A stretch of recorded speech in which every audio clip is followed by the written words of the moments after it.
Okay, so today we're diving into a question that I think, well, everyone has probably asked themselves at some point. Who is your true self? We hear it all the time, right? Be authentic. But what if you have more than one self? What if being able to adapt to different situations is your most authentic trait?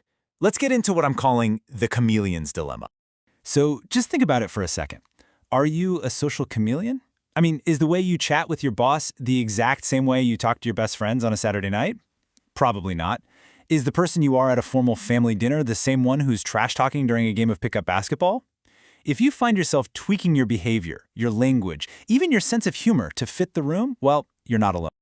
Now, for people who navigate multiple cultures every single day, this isn't just a casual adjustment. It's actually a really sophisticated skill called frame switching.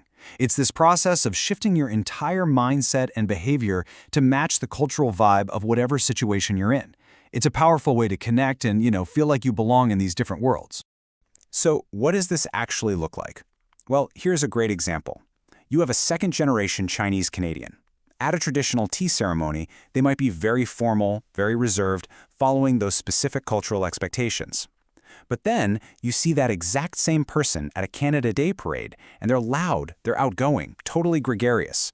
The thing is, neither version is fake. They're both authentic expressions, just perfectly tailored to a different cultural stage. But here's where the dilemma really kicks in. In a lot of Western cultures, like in the US and Canada, there's this really strong cultural idea that you should be consistent, that your true self is the single stable thing. So if you behave differently in different situations, it's not always seen as being adaptive. It can be viewed as being inauthentic, maybe even two-faced. And this isn't just a feeling. There's research that backs this up. This chart here shows it pretty clearly. When observers in North America were asked to rate people, they saw those who frame switched as being way less authentic than people who acted the same way all the time. So the very skill that helps someone thrive in different worlds can be totally misunderstood by people outside of them. And those misunderstandings, they have real consequences. Being seen as inauthentic can make people think you're less likable or trustworthy. It can even mess with your dating life. And over time, that external judgment can get internalized, It can lead to lower self-esteem, lower life satisfaction. So there's a real, tangible social cost to this. But what if I told you this isn't just about navigating different cultures? What if this chameleon thing is a fundamental part of how we all get by in our social lives? Let's zoom out for a minute and explore this idea that, in a way, we're all performers on a stage. In sociology, this is called identity performance. It's this idea that our identity isn't just something we have, like it's a fixed object inside us. It's something we do. In every single social interaction, we're actively presenting a version of ourselves, and that version is shaped by how we see ourselves and how we want other people to see us. The sociologist Erving Goffman had this amazing metaphor for it. He said, social life is basically like a play. We're the actors, and everyone around us is the audience. And our job is to give a believable performance that fits the role we're playing in that particular scene, whether that's star employee, loyal friend, or dutiful grandchild.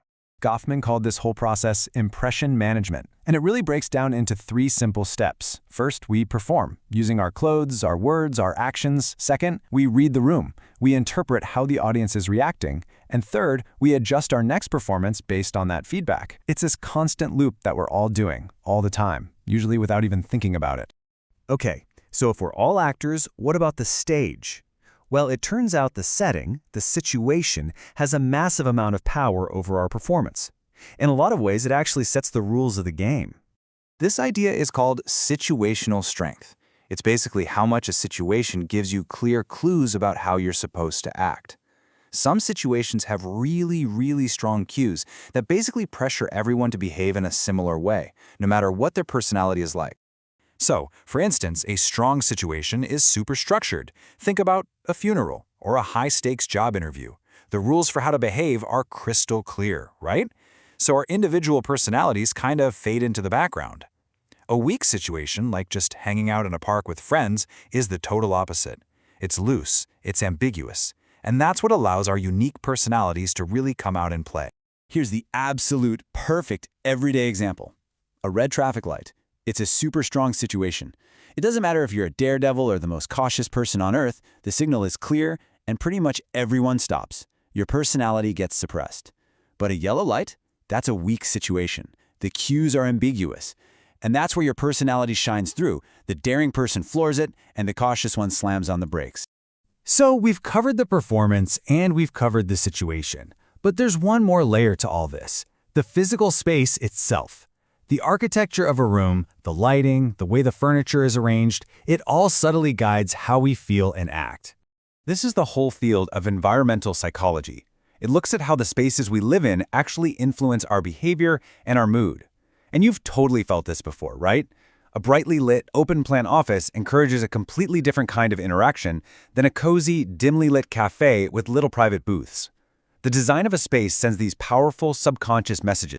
Sociologist Ray Oldenburg had this fascinating theory that for us to have a really happy, balanced life, we need to engage with 3 key types of spaces. Our first place is home, our private world. Our second place is the more structured environment of work, but he argued it's the third one that's absolutely crucial for building community and letting our social selves thrive. And he called these third places. These are those informal gathering spots. Think cafes, parks, pubs, libraries. They're like the living room of society. They're where we build community through unplanned chats and just being around each other. You could say these are the ultimate weak situations, where the pressure is off and all these different parts of our identity can come out. Okay, so how does all of this, frame switching, identity performance, strong situations, third places, how does it all help us with that big dilemma we started with? Let's bring it all home and go back to that idea of being true to yourself. We've all heard this line from Shakespeare, right? It perfectly sums up that powerful Western ideal we've been talking about. Be true to your one self. Don't be a fake. Don't be inconsistent. But is that really a realistic or even a healthy way to think about ourselves? And this, I think, is the core insight. The problem isn't the person who adapts. The real conflict here isn't true versus false. It's actually a clash between a specific cultural value, this ideal of consistency, and a fundamental human skill, adaptability. Being able to adapt isn't being inauthentic. It's what lets us connect and thrive in this incredibly complex world. So let's just quickly put all the pieces together. We've seen that we all perform our identities, all the time, based on our social context. We've learned that performance is shaped by the strength of the situation and even by the design of the room we're in. And when you look at it that way, frame switching doesn't seem like some strange anomaly. It's really just an expert-level version of a skill that we all use every single day. And that leaves us with one last question to chew on. Is your true self some static, unchanging thing that's hidden deep inside you? Or could it be something much more dynamic? Could it be the sum total of all of your different, authentic performances, each one perfectly and genuinely suited to whatever stage you happen to be on at the time?